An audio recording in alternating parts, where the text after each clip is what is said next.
João, capítulo 14, verso 1 em diante. Diz assim: que o coração de vocês não se perturbe. Creiam em Deus, creiam também em mim. Na casa do meu pai há muitos aposentos. Se não fosse assim, eu teria dito que vou preparar um lugar para vocês. Quando eu for e preparar o lugar, voltarei e os levarei comigo, para que vocês estejam onde eu estiver. Vocês sabem o caminho para onde eu vou. Tomé lhe disse: Senhor, não sabemos para onde vais. Como então podemos saber o caminho? E Jesus respondeu: Eu sou o caminho, a verdade e a vida. Ninguém vem ao Pai a não ser por mim. Senhor Jesus, nós te agradecemos, Pai, pela tua palavra. Te agradecemos pela instrução da tua palavra, pela direção que a tua palavra nos dá, Pai. Que o Senhor possa nos dar entendimento, Senhor, compreensão acerca daquilo que o Senhor quer falar conosco nessa noite, Pai. É isso que nós te pedimos em nome de Jesus. Amém? Querido, diante disso que nós lemos, dessa passagem que nós lemos, nós percebemos aqui uma aflição. Uma aflição de quem quer estar com Jesus, de quem quer estar com Cristo. E diante da dúvida sobre que caminho tomar para permanecer junto a Cristo e junto ao Pai, surge então a questão sobre que caminho tomar, como fazer, por onde ir. Mas o fato é que quem não sabe para onde vai, também, consequentemente, não sabe que caminho que deve tomar. Então, a primeira questão é: para onde queremos ir? Essa é a primeira pergunta a ser feita nessa nossa reflexão dessa noite. Para onde nós queremos ir? E Jesus vem e nos aponta, nessa passagem, um destino, um lugar. Ele diz que na casa do Pai tem muitos aposentos. Ele diz também que existe um lugar que Ele preparou para nós nessa casa. Então ele diz que nessa casa, neste lugar, existem aposentos e que existe um lugar preparado para cada um de nós. E nessa casa nós estaremos com Ele e com o Pai. É isso que Ele nos diz. Neste lugar, nesse destino, na casa do Pai, existe um aposento para cada um de nós, onde estaremos com Ele e com o Pai. Mas talvez o mais importante é que Jesus diz que Ele virá para nos buscar, para podermos ir até esse lugar, para irmos até essa casa. Depende de Ele vir e nos buscar. Não tem como ninguém chegar lá sozinho. Então aí já está a resposta sobre que caminho eu devo tomar. Porque só tem um jeito de chegar lá, que é sendo levado por Jesus. Então, quando Tomé questiona e diz, ele diz não saber nem para onde vai, muito menos qual o caminho tomar. Ele diz: Senhor, eu não sei para onde o Senhor vai. Como eu poderei saber qual o caminho tomar? Então ele aponta uma dúvida que pode ser a dúvida de muitas pessoas. Para onde eu estou indo? Para onde a minha vida está me levando? Para onde a minha existência nessa terra vai me levar? É uma dúvida que pode ser de muitas pessoas e é uma dúvida legítima. Para onde eu estou indo? E qual é o caminho que eu devo tomar? Como eu devo chegar a esse lugar, uma vez que eu descubro para onde eu devo ir, para onde eu estou indo? Então, uma vez que eu descubro este lugar, uma vez que eu descubro o meu destino, uma vez que eu descubro que o meu destino é a casa do Pai, como Jesus aponta, então eu preciso decidir tomar o caminho correto para estar lá. Porque é estando nele e é permanecendo nele, nesse caminho, que seremos levados até o Pai. E aí que a resposta de Jesus vem e nos direciona. Quando ele diz: eu sou o caminho, porque eu é quem vou levar vocês até lá. Ele está dizendo: se você estiver comigo, se você permanecer ao meu lado, no momento certo, nós vamos juntos à casa celestial. Nós iremos juntos à casa do Pai. Mas aí ele fala muito mais nessa conversa.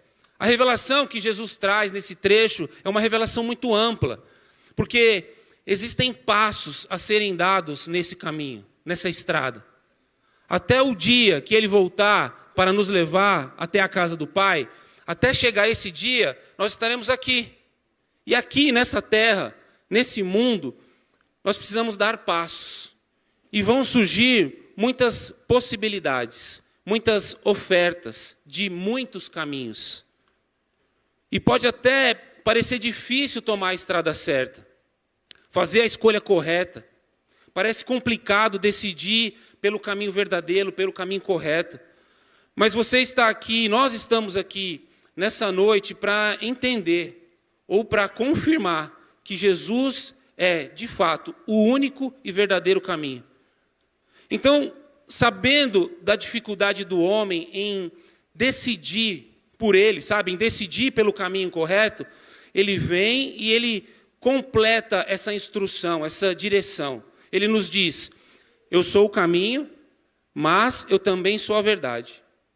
Eu sou o caminho, mas eu também sou a vida. E é sobre isso que nós vamos falar nessa noite. Nesse único caminho, nós precisamos entender que só existe uma verdade. Que nesse único caminho, Jesus é a vida. Não existe vida sem Jesus.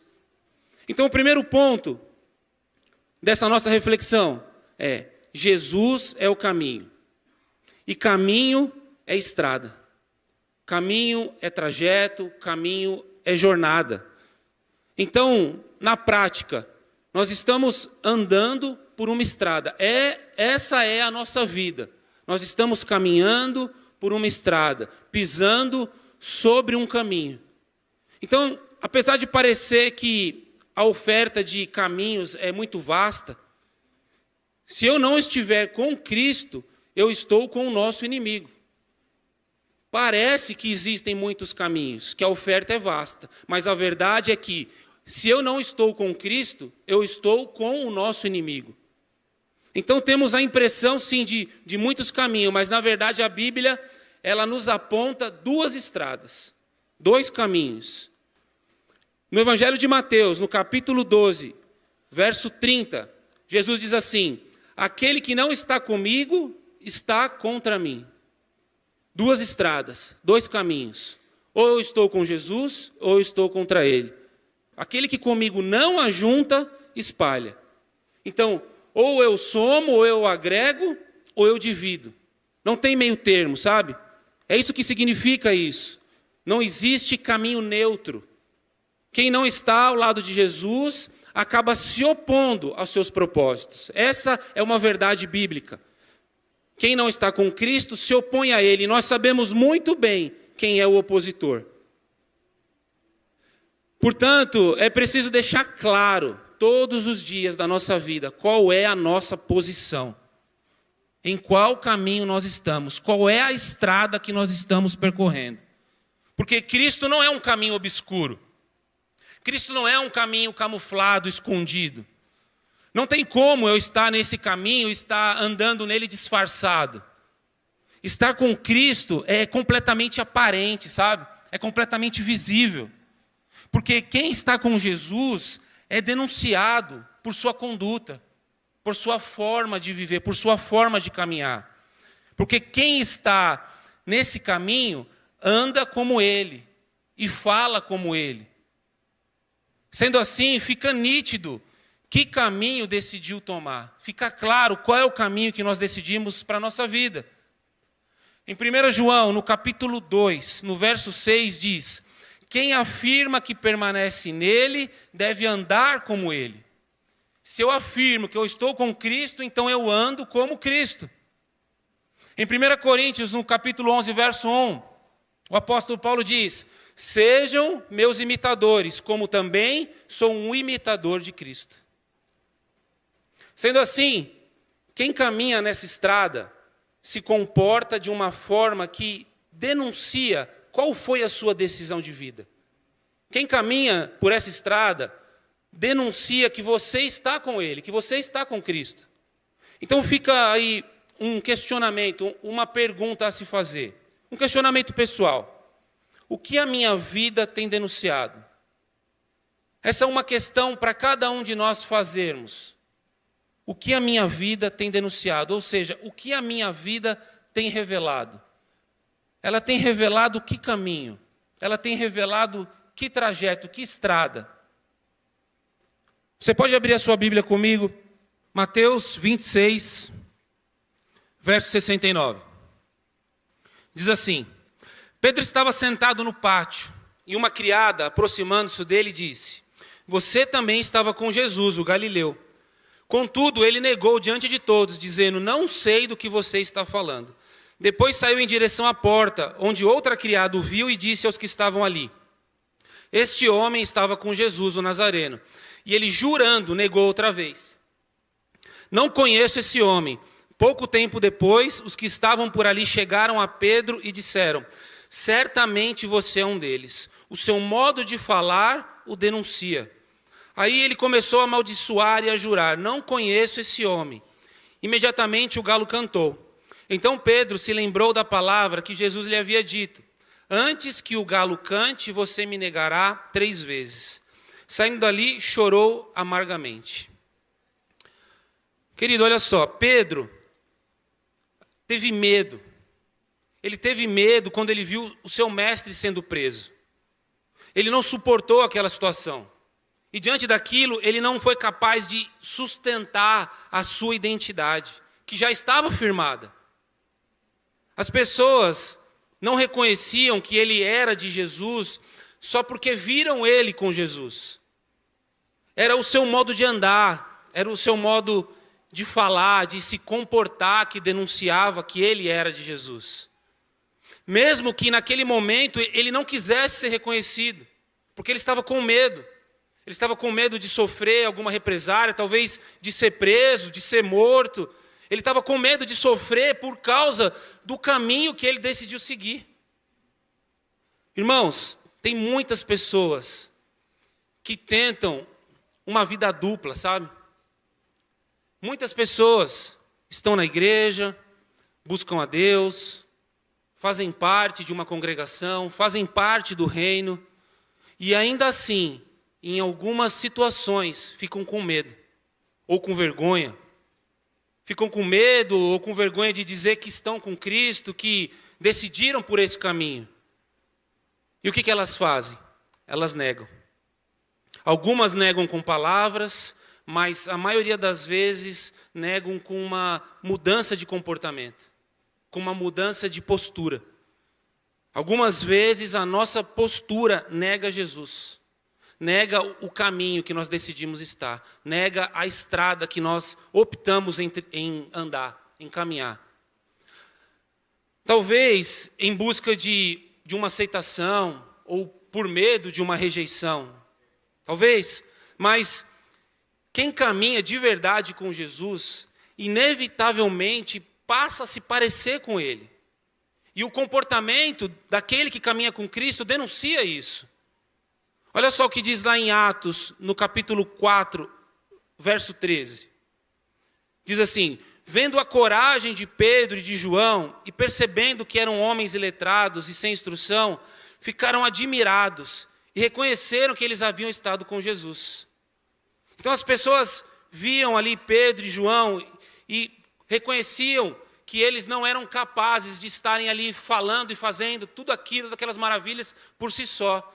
Reconheciam que eles tinham caminhado com Cristo porque eles se pareciam com Ele, falava como Ele, agia como Ele, fazia milagres em nome dEle, pregava com autoridade que Ele tinha deixado.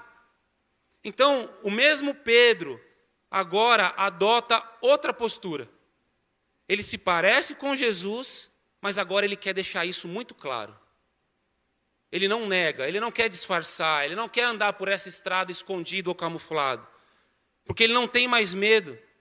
Ele se orgulha de ser reconhecido como alguém que caminhou e que caminha com Jesus. Então, da mesma forma que o comportamento denuncia quem caminha com Jesus, também denuncia quem não caminha com Ele. Isso no modo de falar, nas atitudes, tudo isso denuncia o caminho que cada um decidiu tomar. Bom, existe algo muito importante que ilumina o nosso caminho. Porque esse caminho, essa estrada, muitas vezes ela pode ficar escura. Ela pode ficar obscura. pode vir névoa, sabe? A visão pode ficar turva. Nessa estrada a gente pode, de repente, não conseguir enxergar muito bem o que está acontecendo, por onde nós estamos andando, por onde os nossos pés estão, onde os nossos pés estão sendo colocados. Mas existe algo muito importante que ilumina a nossa estrada, que ilumina a estrada da nossa vida, que ilumina o nosso caminho e que evita que nos desviemos, que evita que nós tropecemos. O Salmos 119, verso 105 diz: a tua palavra é lâmpada para os meus pés e luz para o meu caminho. A palavra de Deus é a lâmpada que ilumina os nossos passos. É a luz que ilumina e traz clareza para o nosso caminho. Então a Bíblia é a lanterna. A Bíblia é o farol que ilumina a estrada. Sempre foi, sempre será primordial para nos manter no caminho com Jesus. Sem desvio, sem tropeço. Em Lamentações, capítulo 3, verso 40, diz: examinemos e ponhamos à prova os nossos caminhos, e depois voltemos ao Senhor. Examinemos a estrada, examinemos o caminho, coloquemos ele à prova, e se encontrarmos tropeço, se encontrarmos desvio, retomemos o caminho do Senhor. Então é preciso analisar. Todos os dias nós temos que analisar o caminho que estamos percorrendo, a estrada que estamos percorrendo, a estrada que estamos andando. E se preciso for, fazer o retorno e retornar para o Senhor. Amém? Em segundo lugar, o segundo ponto dessa nossa reflexão: Jesus é a verdade. Outro fator que nos mantém no caminho é a verdade. Uma vez que o oposto é a mentira, e nós sabemos que a mentira nos afasta de Cristo, então é a verdade que nos mantém na estrada, é a verdade que nos mantém próximos dele, no caminho. Portanto, viver a verdade, que é Jesus, é estar em conformidade com o que é certo, com o que é justo, com o que é honesto. E uma vez que a mentira, ela vem para escravizar o homem, a verdade vem para libertar o homem. O pai da mentira, ele quer nos prender, sabe? O intuito dele é nos escravizar, é nos prender, porque ele quer nos destruir. E Cristo vem e nos liberta através da verdade. Porque é a verdade que nos faz enxergar tudo com clareza, como nós lemos, que a palavra é a verdade, é a lâmpada que ilumina os nossos passos, o farol que ilumina os nossos caminhos, a verdade da palavra, a verdade das Escrituras. Então ela vem para que nós possamos enxergar, principalmente, como está a nossa vida, como está essa estrada, como está o nosso caminho. Porque aí nós passamos a ver com clareza a nossa real situação e podemos ter a chance de arrependimento e de conserto. No Evangelho de João, no capítulo 8, verso 32, diz: então conhecerão a verdade, e a verdade os libertará. E essa verdade nos liberta, essa verdade que vem para nos liberta através do conhecimento. Conheceis a verdade. Precisamos buscar o conhecimento da verdade. A verdade está na palavra. Então, precisamos buscar conhecer a palavra para sermos verdadeiramente livres. Para rompermos um ciclo de escravidão que a mentira vem e impõe sobre as pessoas, sobre as famílias, sobre a sociedade. Só é livre aquele que tem pleno conhecimento a respeito de Deus. E esse conhecimento, ele vem sim da sua palavra, não tem outra fonte. No Evangelho de João, capítulo 17, verso 17, diz: santifica-os na verdade, a tua palavra é a verdade. Então é essa verdade que dá a vitória ao homem. Porque quem caminha com esta verdade, caminha em paz. Quem caminha com essa verdade está na estrada e está andando em paz. A paz na vida é a maior vitória que o homem pode ter. Quem caminha com a verdade caminha em paz, sem medo, sem vergonha, de cabeça erguida, andando pela estrada da vida, em paz, porque está com a verdade. Agora, a mentira, ela pode até permanecer por um tempo, e a gente sabe bem disso, mas sempre terá dias contados para cair. Porque existe uma diretriz da parte de Deus de que nada pode prevalecer contra a verdade. Porque Jesus é a verdade. E nele nós somos mais que vencedores. É o que a palavra diz. Em 2 Coríntios, no capítulo 13, versículo 8, diz: pois nada podemos contra a verdade, mas somente a favor da verdade. Ninguém pode contra a verdade. Não existe oposição contra a verdade. Todos que se opõem à verdade estão com seus dias contados. A mentira sempre cai. Então esse caminho da verdade, ele pode se tornar difícil? Sim, pode. E fica assim cada vez mais difícil. À medida que nós nos aproximamos mais do mundo, o caminho da verdade vai se tornando mais difícil. Porque o sistema desse mundo, ele é baseado no engano. O sistema desse mundo é baseado na mentira. E esse caminho de engano que o mundo nos apresenta é justamente a mentira do inimigo, que nos afasta de Cristo, portanto, nos afasta da verdade. Em Provérbios, no capítulo 14, verso 12, diz: há caminho que parece reto ao homem, mas no final conduz à morte. Existem sim muitos caminhos que aparentemente são corretos, mas como eu disse, a mentira tem dias contados. No final ela se mostra, ela se revela, porque ela sempre vai conduzir à morte. Então, como nos livrar? É o temor que nos mantém longe das mentiras. É o temor que nos mantém longe das mentiras sedutoras e nos coloca no caminho da verdade, porque para manter um coração íntegro, para manter um coração reto, vai requerer de nós decisões diárias. Para manter o nosso caminho reto, íntegro, honesto, verdadeiro, nós precisamos decidir todos os dias. São decisões diárias da nossa parte. Isso porque todos os dias o engano vem. Todos os dias o pecado bate à nossa porta. Todos os dias a mentira vem para tentar nos enganar. E é o temor que nos ajuda a não fazer concessões. É o temor que nos ajuda a não ceder diante de propostas enganosas. É o que diz no Salmo 86. Ensina-me o teu caminho, Senhor, para que eu ande na tua verdade. Concede-me um coração íntegro, para que eu tema o teu nome. É esse o temor que vai me manter no caminho da verdade. Amém? Agora, o terceiro ponto. A terceira parte dessa nossa reflexão. Jesus é a vida. Provérbios capítulo 14, verso 27. Vai dizer: o temor do Senhor é a fonte da vida, para desviar das armadilhas da morte. Ou seja, o temor é a fonte da vida. Quando eu temo ao Senhor, quando eu reverencio Ele, quando eu obedeço Ele, quando eu tenho Ele como a diretriz da minha vida, como o farol da minha vida, só assim eu consigo me desviar das armadilhas da mentira, das armadilhas que querem me destruir.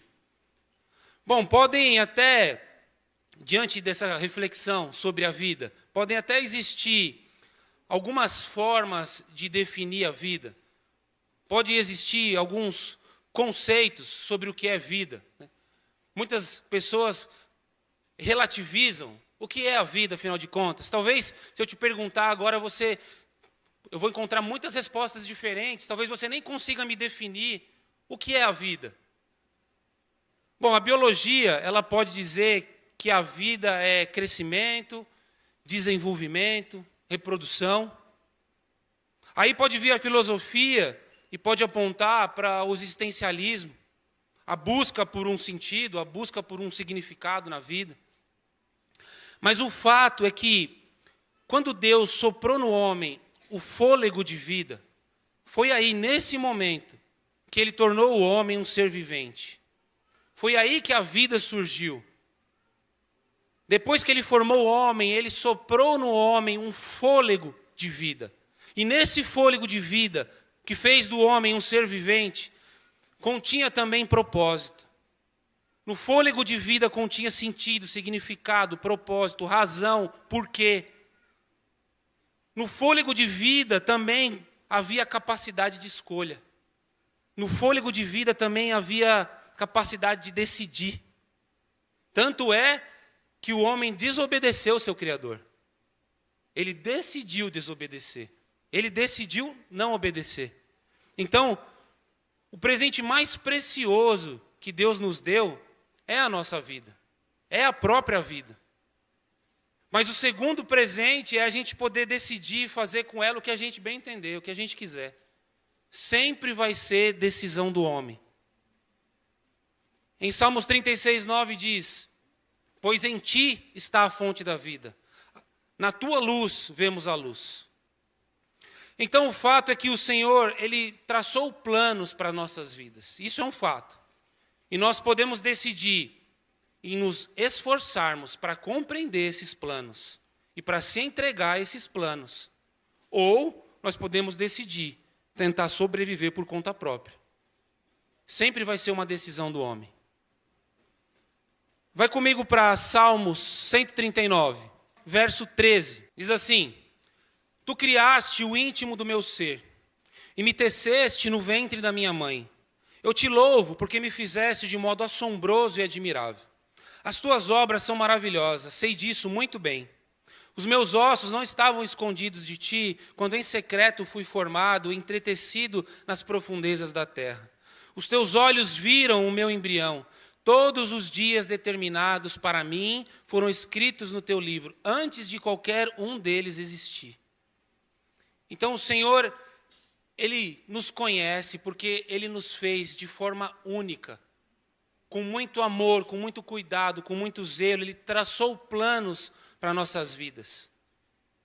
Desenhou aquilo que Ele imaginou que seria o melhor para nós.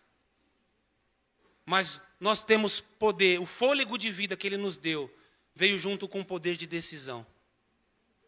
Agora, quando nós pensamos na vida, nós temos a forte tendência de dividi-la, sabe?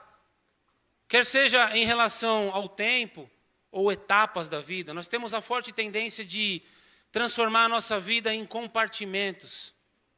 No que diz respeito ao tempo, ou a etapas da nossa vida, ou até mesmo em relação a áreas da vida, que nós podemos sim chamar de departamentos, de áreas diferentes da nossa vida. Então, quando pensamos no tempo ou etapas, parece que, de uma forma geral, existe um script a ser seguido, um padrão. Nós observamos a vida de outras pessoas e, de alguma forma, a gente replica. Desde muito tempo a gente vem seguindo um script, replicando um padrão, sabe? Então, de fato, é como se fosse um padrão. Nós nascemos, nós crescemos, nós nos desenvolvemos, nós estudamos, trabalhamos, casamos, procriamos, aí a gente envelhece e morre. Esse é o script da vida, esse é o padrão. Sabe, como se a vida tivesse um checklist. E a gente vai ali ticando até chegar ao fim. E Deus quer nos mostrar que Ele tem isso para nós. Faz parte do plano. Mas não é só isso. Ele tem muito mais. Uma pessoa pode passar a vida inteira, pode passar toda a sua existência procurando um sentido para a vida e não conseguir descobrir, e não conseguir compreender qual é o verdadeiro motivo de estar aqui, o que eu vim para fazer, o que eu devo fazer, como eu devo viver. Sabe, nós podemos passar toda a vida nessa terra sem entender que o verdadeiro sentido da vida está naquele que é a própria vida. Aquele que habita em nós, que está em nossos corações, aquele que é a fonte de tudo. Por isso que lá em Provérbios 4, verso 23, a gente lê e muitas vezes não consegue compreender o verdadeiro significado, que diz: acima de tudo, guarde o seu coração, pois dele origina a vida. A vida se origina do nosso coração, porque quem está lá? Cristo. Ele habita em nós. Ele é a fonte de tudo, a fonte da vida. Então, o verdadeiro sentido da vida está, sim, em conhecê-lo e prosseguir em conhecê-lo. E depois de conhecê-lo, o sentido da vida está em torná-lo conhecido. O propósito das nossas vidas está em honrá-lo, em agradá-lo, adorar, louvar, servi-lo, se relacionar com ele, sabe? Tudo isso, todo esse propósito, todos esses passos, eles vêm e preenchem o nosso ser. É isso que dá sentido para a vida. Para além do script, para além do checklist, sabe? Que também foi escrito por ele, que também faz parte do plano. E tudo isso vem e preenche todo o nosso tempo, toda a nossa existência. O script mais o propósito. Não é pouco, é uma vida inteira, é uma existência inteira, fazendo o que tem que ser feito. Salmos 27, 4 diz: uma coisa pedi ao Senhor, e a buscarei, que eu possa habitar na casa do Senhor todos os dias da minha vida, para contemplar a bondade do Senhor e buscar a sua orientação no seu templo. Ou seja, que eu possa passar minha vida toda buscando a presença de Deus. Isso dá sentido para a minha vida. Que eu possa passar a minha existência nessa terra buscando conhecê-lo cada vez mais. E que eu possa buscar com todo o meu coração, com todas as minhas forças, ser amigo dele, ser íntimo dele, conhecê-lo profundamente. Mas quando Jesus diz que ele é a vida, significa que isso tudo, todos esses conceitos sobre vida, todos esses sentidos e significados, todo esse padrão, ou todo o propósito, quando ele diz que ele é a vida, significa que isso tudo só pode ser chamado de vida se ele estiver em cada etapa, se ele estiver em cada propósito. Só é vida se ele estiver junto.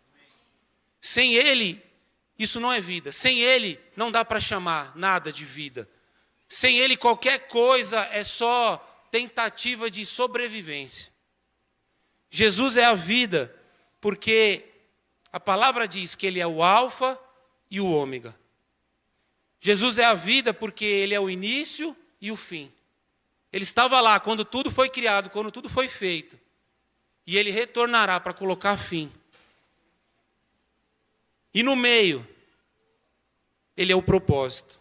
No meio, ele é o porquê. No meio, ele é o sentido. No meio do caminho, no meio da estrada, ele está lá, dando propósito, dando porquê, dando sentido. Em Gálatas 2, verso 20 diz: estou crucificado com Cristo. Assim já não sou eu quem vive, mas Cristo vive em mim. A vida que agora vivo, vivo no corpo. Vivo pela fé no Filho de Deus que me amou e se entregou por mim. Portanto, a cruz nos mostrou um amor que sim, deu sentido para a nossa vida. Trouxe clareza para a nossa vida, sobre o sentido da vida. Porque quem é que pode vencer a morte, se não a própria vida? Quem é capaz de vencer a morte, se não Cristo, que é a própria vida?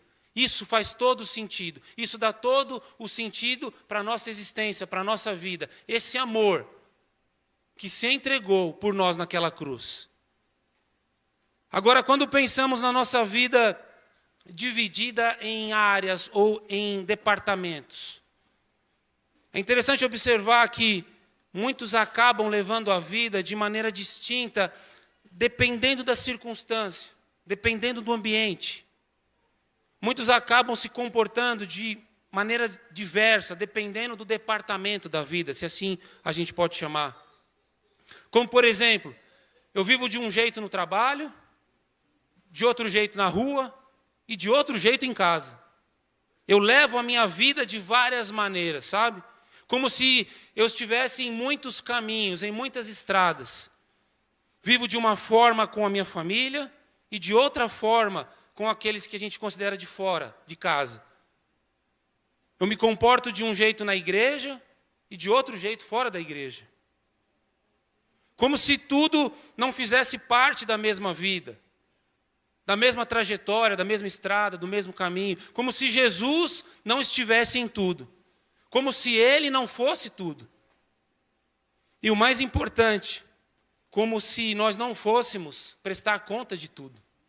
Como se não fôssemos dar conta da vida que levamos aqui. Salmos 34, verso 12 diz: quem de vocês ama a vida e deseja uma vida longa para ver o bem? Guarde a sua língua do mal e os seus lábios de proferir mentiras. Afaste-se do mal, faça o bem, busque a paz com perseverança. Então, se eu amo a vida, eu guardo, eu protejo, eu evito o caminho da perdição. Eu me esforço para me manter nos caminhos do Senhor. E sendo Jesus, como a gente viu ao longo dessa ministração, o caminho, a verdade e a vida. Sendo Ele o caminho, a verdade e a vida, não dá para tirar outra conclusão, a não ser de que Ele é tudo. Caminho, verdade e vida. Tudo. Cristo é tudo. Ele é tudo que eu sou, Ele é tudo que eu tenho. E diante dessa verdade, diante dessa realidade, o que fazer? O que eu faço agora? Diante dessa realidade que nos é colocada, nos é mostrada. Diante dessa verdade que escancara a nossa vida, sabe? Que mostra como nós de fato estamos. Qual a estrada que nós estamos, qual o caminho que nós estamos. Que passos estamos dando nessa estrada? Diante dessa realidade, só me resta me entregar a essa verdade, obedecer a Ele, adorar a Ele, louvar a Ele, contemplar a Ele. Querido, essa noite eu quero te dizer algo. É tempo de voltar para a estrada. É tempo de retomar o caminho. De viver a verdade, de viver de verdade, parar de viver de mentira, sabe? Nós precisamos relembrar que só em Cristo temos vida, porque muitas vezes nós esquecemos. Nós vamos vivendo no automático, seguindo padrões, ticando o checklist, e a gente esquece que essa vida que nós estamos vivendo tem propósito, tem sentido, tem porquê. E a resposta é Jesus. É tempo de dizer não aos caminhos ocultos. É tempo de dizer não aos disfarces. Não dá para andar mais camuflado, escondido. A nossa vida precisa denunciar de fato a nossa identidade. Denunciar de fato o nosso caminho. Essa estrada precisa ser visível, aparente. É tempo de dizer sim à luz que resplandece em glória, que ilumina a estrada, que ilumina o caminho. É tempo de retomar a amizade com Jesus e caminhar com Ele na estrada da vida.